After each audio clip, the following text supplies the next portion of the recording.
In the previous section, we study about insulin, and now we study out how to make humulin. This is also an application of biotechnology in medicine. So, humulin কোন company তৈরি করেন? এলি lily.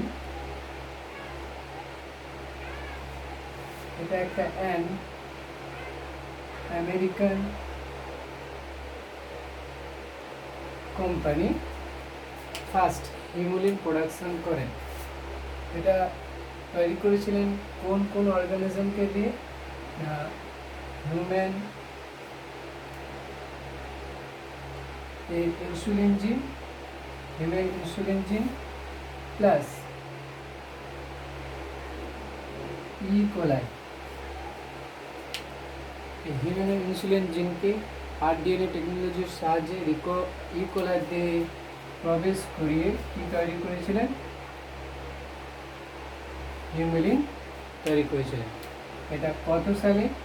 না 1983 সালের 5ই জুলাই এটা তৈরি করেছিলেন।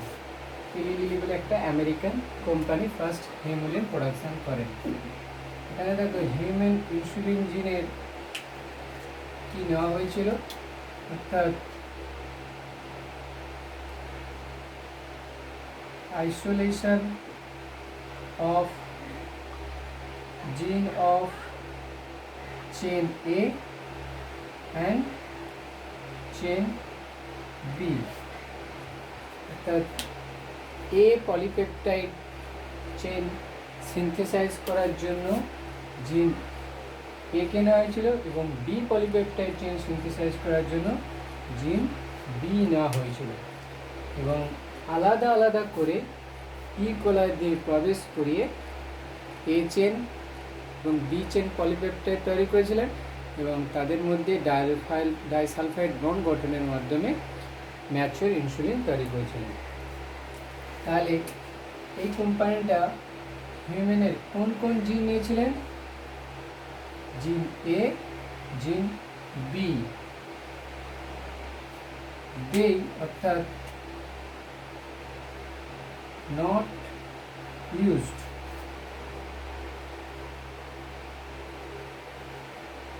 gene of chain of C, তারা হিউম্যানের কোন জিনকে ইউজ করেনি? সি জিনকে ইউজ করেনি। কেন ইউজ করেনি? বিকজ তারা আগেই দেখেছে যে ম্যাচিউর ইনসুলিন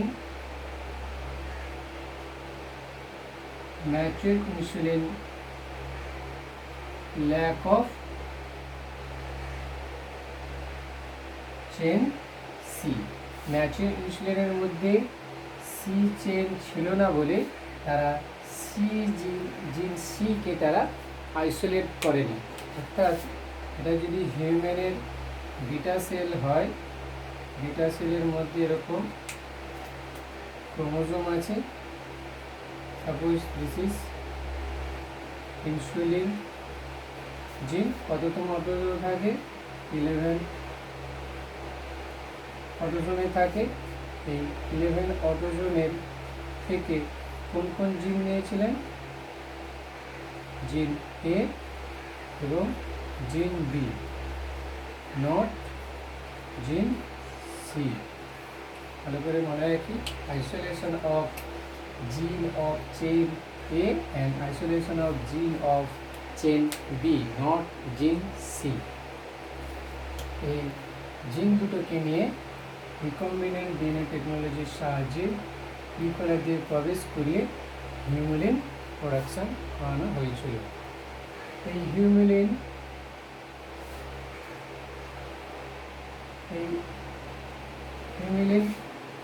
এবং তারা আরও একটা কী তৈরি করেছিল না,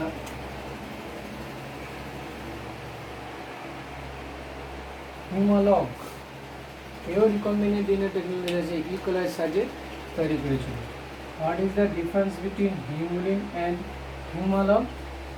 তোমরা যদি নেট খুলে দেখো না, দুজনের মধ্যে কিছু প্রিজারভেটিভ বা কিছু কম্পোজিশনের আলাদা আছে। দুজনের মধ্যে চেন এ এবং বি সব আছে, কিন্তু হিমুলেন এবং হিমালগের কেমিক্যাল কম্পোজিশন একটু আলাদা। অর্থাৎ যখন তৈরি করার পরে এদের মধ্যে কিছু প্রিজারভেটিভ দেওয়া হয়েছিল বা এদের মধ্যে কিছু রাসায়নিক পদার্থ অ্যাড করে এদেরকে ভেরি ইফেক্টিভ করানো হয়েছে। হিমালগ কি হয়, দ্রুত কাজ করে। হিমুলিন, ধরো কোনো ডায়াবেটিস মেলিটাস কোনো পেশেন্টকে হিমুলিন দেওয়া হয় ইন্ট্রাভেনাস। দেওয়ার কতক্ষণ পরে সে মিল অর্থাৎ খাবার খেতে পারে? হিমুলিন প্রয়োগ করার প্রায় 30 মিনিট পরে সে খাবার খেতে পারে। After taking Humulin they can consume or they can eat food after 30 minutes. Humalog, এটার সুবিধা কি? হিমোলগ হিমুলিনের থেকে আরও বেশি ইফেক্টিভ, তারা দ্রুত কাজ করে হিমুলিনের থেকে। খাবার 15 মিনিট আগে দিলে হয়, সেটা 30 মিনিট, হিমুলিন 30 মিনিট আগে দিতে হয় খাওয়ার আগে পেশেন্টকে, আর হিমোলগ খাওয়ার 15 মিনিট আগে দিতে হয়। কিংবা আর 15 মিনিট আগে দিতে ভুলে গেলেও খাবার পরে দিয়ে দিলেও হয়। খাবার অর্থাৎ পেশেন্ট খাবার খেলো, তারপরেই হিমোলগ দিয়ে দিলে অর্থাৎ সে তার ব্লাড সুগার লেভেল ঠিক থাকবে। তাহলে এখানে এই দুজনকেই হিমুলিন এবং হিমোলগ বোথ আর রিকম্বিনেন্ট ইনসুলিন।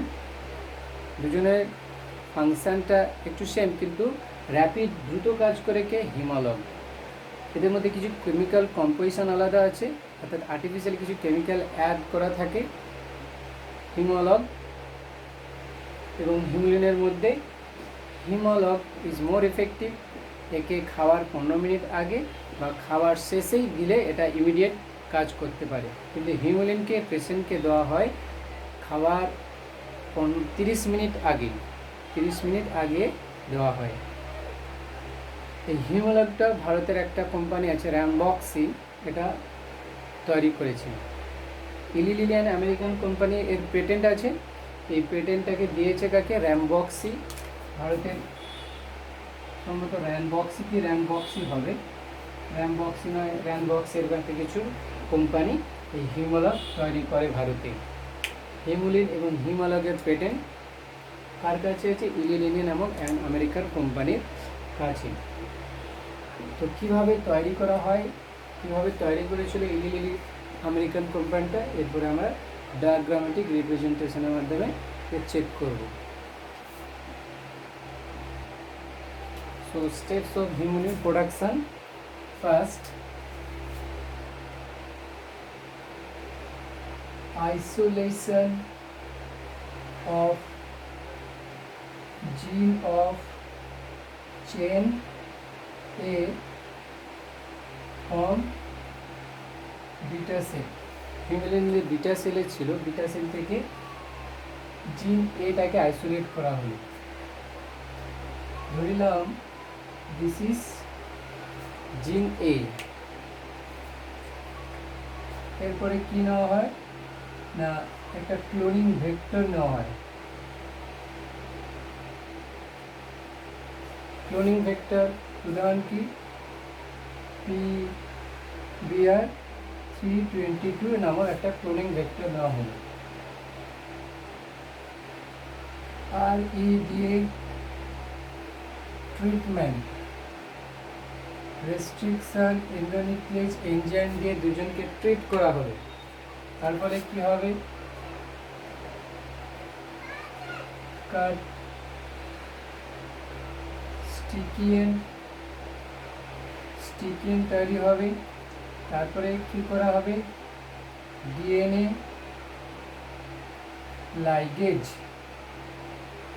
লাইগেজ দিয়ে দুজনকে কি করে দেওয়া হয়? অ্যানিলিন জুড়ে দেওয়া হয়। অর্থাৎ এটা যদি PBR320 হয়, এই PBR320-র মধ্যে আমরা হিউম্যান ইনসুলিন জিনকে এখানে প্রবেশ করে দিয়েছি। এটা হয়ে গেল কি আরডিএনএ। এবার আরডিএনএকে কী করা হয়, একটা প্লাজমিড ফ্রি কোলাইয়ের মধ্যে প্রবেশ করানো হয়। তাহলে ট্রান্সফার অফ আরডিএনএ ইনটু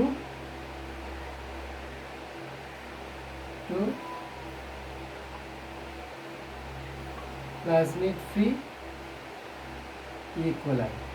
কোলাইয়ের মধ্যে প্রবেশ করে দেওয়া হলো। কি প্রসেসে? প্রসেসগুলো ছিল ট্রান্সফরমেশন, মানে প্রসেসটার নাম কি, বাই ট্রান্সফরমেশন মেথড। তাহলে ওই কোলাইয়ের মধ্যে সাপোজ এই রিকম্বিনেন্ট ডিএনএটা প্রবেশ করে গেল, এই রিকম্বিনেন্ট ডিএনএটাকে প্রবেশ করে দেওয়া হয়েছে। এই রিকম্বিনেন্ট ডিএনএটা এরপরে কি হবে না, জিন ক্লোনিং হবে। এদেরকে অ্যাপ্রোপ্রিয়েট কালচার মিডিয়ামে রেখে দিলে তাহলে অসংখ্য এরকম কোলাই তৈরি হবে, অসংখ্য এরকম কোলাই তৈরি হবে। এখানে সেই selection of recombinant, non recombinant, সেই প্রসেসটাও আছে, এখানে স্কিপ করে দিচ্ছি, জেনারেল প্রসেস। তাহলে এই সমস্ত কোলাইয়ের মধ্যে ওই রিকম্বিনেন্ট ডিএনএটা প্রবেশ করে আছে। রিকম্বিনেন্ট ডিএনএটা is inserted, recombinant DNA inserted হয়ে আছে। অর্থাৎ ক্লোনিং ভেক্টরের বৈশিষ্ট্য কী ছিল, এরা অটো রেপ্লিকেটিভ, অর্থাৎ প্লাজমিড যখন রেপ্লিকেট করবে বা ক্লোনিং ভেক্টর যখন রেপ্লিকেট করে হিউম্যান ইনসুলিন জিনও রেপ্লিকেশন হবে, ট্রান্সক্রিপশন হবে, ট্রান্সলেশন হবে। তাহলে translation of human insulin gene, insulin জিনের নাম কি এখানে বলেছি এ, তাহলে কি হবে না formation of chain A chain synthesised হয়ে গেল। এবার এই এ চেনকে কি করা হবে, এই যে ফরমেশন হিউম্যান ইনসুলিন জিন চেন এ, এটা প্রচুর পরিমাণে তৈরি করার জন্য আমরা কি নেব, এখানে নেব আমরা বায়োরিঅ্যাক্টর মেশিনের সাহায্যে আমরা লার্জ স্কেল প্রোডাকশান করতে পারি। For large scale production we used bioreactor. তো আমরা চেন এ কে তৈরি করে নিয়েছি। এই ফরমেশন অফ চেন এ কে কী করব, ডাউন স্ট্রিমিং প্রসেসের মাধ্যমে চেন এ কে কী করা হয়, সেপারেশন অ্যান্ড পিউরিফিকেশন করা হয়। তো কী করলাম এখানে, isolation of gene of chain A from beta cell of human, এরকম করে ইনসুলিন জিন ছিল, সেখান থেকে আমরা জিন এ কে নিয়ে নিলাম। একটা ক্লোনিং ভেক্টর নেওয়া হলো, দুজনকে সেম আরই দিয়ে ট্রিটমেন্ট করলে স্টিকিয়েন তৈরি হবে। তার স্টিকিয়েন বাই আরই ডিএনএ লাইগেজ দিয়ে এই হিউম্যান ইনসুলিন এ জিনকে, এটা এ জিন ডিএনএ লাইগেজ দিয়ে রিকম্বিনেন্ট ডিএনএর মধ্যে ইন্টিগ্রেট করে দেওয়া হলো। এবার এই রিকম্বিনেন্ট ডিএনএকে কী করা হয়, ট্রান্সফরমেশন পদ্ধতিতে কোলাই দিয়ে পাঠানো হয়, প্লাজমিড ফ্রি কোলাই। এই কোলাই যখন ডিভাইড করবে আর অসংখ্য কোলাই তৈরি হবে, এবং যেহেতু ক্লোনিং ভেক্টর অটো রেপ্লিকেটিভ, এরাও রেপ্লিকেশন করে এরকম অসংখ্য নিজেদের ক্লোন বানাবে। দিস ইজ প্রসেস জিন ক্লোনিং। এবার এরা সব রিকম্বিনেন্ট কোলাই। এই রিকম্বিনেন্ট কোলাই থেকে কী করা হয়, লার্জ স্কেল প্রোডাকশানের জন্য এদেরকে বায়োরিঅ্যাক্টর মেশিনে দিয়ে দেওয়া হয়। বায়োরিঅ্যাক্টর মেশিনে কী করবে, ইনসুলিন প্রোটিন তৈরি হবে, বায়োরিঅ্যাক্টর আমরা পড়েছি, সেখানে অপটিমাম টেম্পারেচার টি সব দেওয়া থাকে, তারা প্রচুর পরিমাণে ডিভাইড করতে থাকে এবং ইনসুলিন তারপরে কী হবে, ট্রান্সলেশন হিউম্যান ইনসুলিন এ জিন, ফরমেশন অফ ইনসুলিন চেন এ, অর্থাৎ এটা একটা প্রোটিন তৈরি হয়ে গেল। এবার আমরা ডাউনস্ট্রিমিং প্রসেস যদি ব্যাক করে দেখি, সেখানে ডাউনস্ট্রিমিং প্রসেস ইনক্লুডস সেপারেশন, অর্থাৎ যে প্রোটিনটা সিনথেসাইজড হলো তাকে সেপারেট করতে হয়, তাকে পিউরিফাইড করতে হয়। তাহলে আমরা এখানে তৈরি করে রেখেছি কি চেন এ, অর্থাৎ চেন এ কে পিউরিফাইড করে রেখেছি। তো অনুরূপভাবে এই পাশে আমরা আবার কি নেব,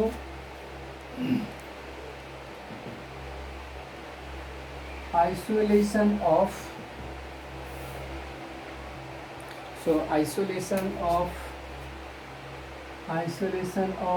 gene of chain A নয় বলকি B from beta cell of human। পুনর্ভাবে এবার আরেকটা ক্লোনিং ভেক্টর নেওয়া হলো, suppose this is a cloning vector, এটা ক্লোনিং ভেক্টর আগের মতো ক্লোনিং ভেক্টর নাম কি PBR322 এবং ক্লোনিং ভেক্টর দেওয়া আছে, আর এই দিয়ে ট্রিটমেন্ট করলে স্টিকি এন্ড ফরমেশন হবে। একটা আরই উদাহরণ যেমন কি ইকো আর ওয়ানকে ট্রিটমেন্ট করা হলো, তার ফলে এখানে যেটা তৈরি হবে এরকম, এবং এর মধ্যে হিউম্যান বিটা জিন এখানে ঢুকে গেছে,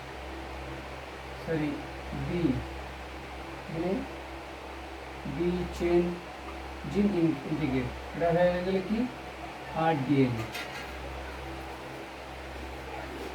এই আরডিএনএটা একইভাবে সেম প্রসেস এইখানে পরপর লিখতে থাকি, একইভাবে transfer of rDNA into plasmid free E. coli transformation পদ্ধতিতে, তাহলে ইকোলাই রিকম্বিনেন্ট ইকোলাই তৈরি হবে, জিন ক্লোনিং তৈরি হতে থাকবে, formation of human insulin gene, translation of human insulin gene B, শুধু এখানে এর জায়গা হয়ে যাবে কি বি, এবং formation of chain B protein. Downstreaming process একে সেপারেট করতে হবে, পিউরিফাইড করতে হবে। তাহলে এখানে আমাদের তৈরি হয়ে গেল কি, এখানে আমাদের তৈরি হয়ে গেছে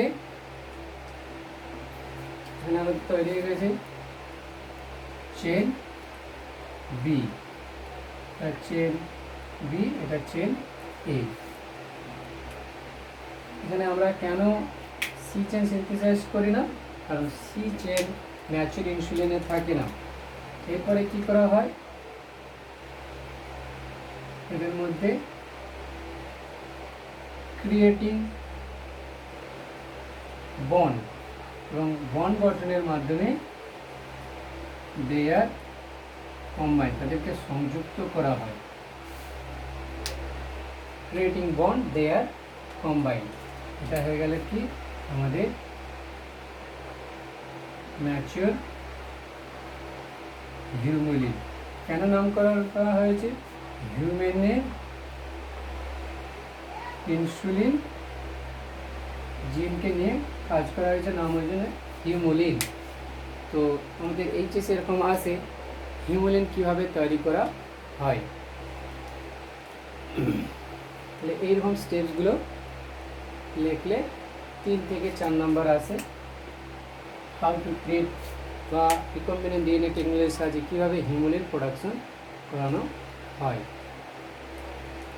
so this is all about Humulin production. এখানে যদি আরেকবার রিকেপ করি, তাহলে isolation of gene from chain A এবং চেন বি, আলাদা আলাদাভাবে জিন আইসোলেট করতে হবে, চেন এর জন্য এবং চেন বির জন্য, এবং ক্লোনিং ভেক্টরকে নিয়ে রিকম্বিনেন্ট ডিএনএ টেকনোলজির সাহায্যে আরই দিয়ে ট্রিটমেন্ট করার পরে তাদের মধ্যে স্টিকের তৈরি হবে। ডিএনএ লাইগেজ দিয়ে ফরেন ডিএনএকে অর্থাৎ জিন ইন্টিগ্রেট করা হলো, ট্রান্সফার করা হলো ইকোলার দিয়ে, রিকম্বিনেন্টকে সিলেক্ট করা হলো, বায়োরিঅ্যাক্টর মেশিনে তাদেরকে রেখে লার্জ স্কেল প্রোডাকশন করানো হলো।